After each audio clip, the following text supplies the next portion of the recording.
সরকারের কাছে যথেষ্ট জ্বালানি তেল মজুদ আছে। প্যানিক বাইং কমানোর জন্য সরকার কাজ করছে বলে জানানো হয়েছে মন্ত্রণালয়ের পক্ষ থেকে।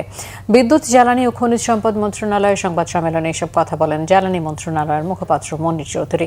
তিনি বলেন, সরকার আশা করছে ধীরে ধীরে সমস্যা কাটিয়ে ওঠা সম্ভব হবে।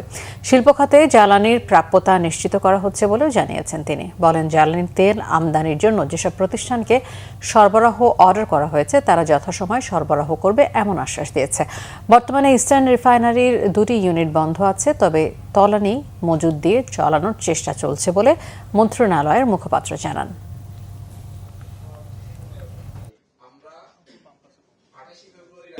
একজন ব্যক্তি সম্পর্কে আমি আপনাকে এখানে উত্তর দিতে চাচ্ছি না, সেটা কর্তৃপক্ষ কি সিদ্ধান্ত নিয়েছে আপনি অথরিটির কাছ থেকে জেনে নেবেন।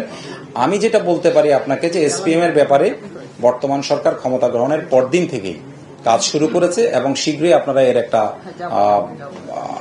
ইতিবাচক দিক লক্ষ্য করবেন।